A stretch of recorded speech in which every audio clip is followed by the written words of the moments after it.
ఎంత చెప్పినా కూడా తరగనటువంటి చరిత్ర కైకాలది.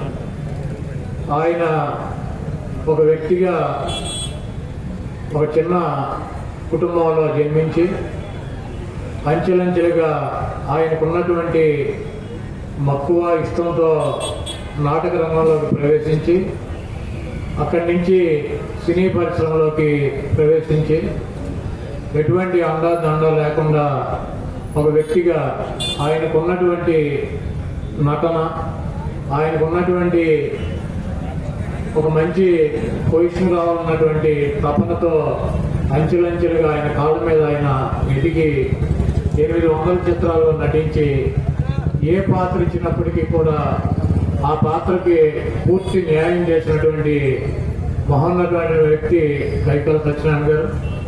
ఆయన రాజకీయాల్లోకి వచ్చి పార్లమెంటు సభ్యులుగా ఈ మచిలీపట్నం నుంచి సేవలు అందించారు. కైకాల సత్యనారాయణ గారు తెలుగుదేశం పార్టీ వ్యవస్థాపక అధ్యక్షులు ఎన్టీ రామారావుకి అత్యంత ఆప్తులు.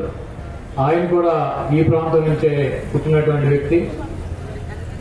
ఈయన ఎన్టీ రామారావు డూప్గా కూడా కొన్ని దాదాపు సినిమాల్లో కైకాల సత్యనారాయణ గారే రెండో వ్యక్తిగా రామారావు ప్లేస్లో ఉండేవాడు. అటువంటి సన్నిహిత సంబంధాలు ఉన్నటువంటి వ్యక్తి. ఎన్టీఆర్ తెలుగుదేశం పార్టీ ముఖ్యమంత్రిగా ఉన్నప్పుడు ఎప్పుడూ కూడా ఏ పదవి కూడా ఆశించి రామారావు దగ్గరికి రాలా. తెలుగుదేశం పార్టీ రామారావు నుంచి దూరమైన తర్వాత, రామారావు మరణించిన తర్వాత తెలుగుదేశం పార్టీకి అవసరం ఉన్నప్పుడు కైకాల సత్యనారాయణ గారు తెలుగుదేశం పార్టీ పార్లమెంట్ సభ్యులుగా పోటీ చేశారు. ఆ రోజు నాకు ఇంకా బాగా గుర్తుంది. కైకాల సత్యనారాయణ గారిని మచిలీపట్నం పార్లమెంట్ సభ్యులుగా పెడితే తెలుగుదేశం పార్టీకి ఆ రోజు ఉన్నటువంటి పరిస్థితుల్లో ఉపయోగం ఉంటుందని చెప్పి ఆనాటి ముఖ్యమంత్రి చంద్రబాబు నాయుడు గారు నన్ను కైకాల సత్యనారాయణ గారితో మాట్లాడమంటే ఆ మాట్లాడిన వాళ్ళలో నేను కూడా ఒకటి. కైకాల సత్యనారాయణ గారు మచిలీపట్నం పార్లమెంట్ సభ్యుడిగా కనుక పోటీ చేస్తే ఆయన కమ్యూనిటీ నుంచి చాలా గుర్తింపు ఉన్నటువంటి వ్యక్తి. రాష్ట్ర వ్యాప్తంగా ఆ ఇంపాక్ట్ ఉంటుంది.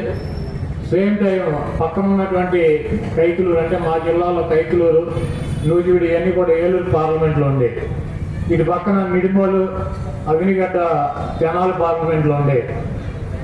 నాతో అన్నమాట మాట్లాడవచ్చు చంద్రబాబు నాయుడు గారు.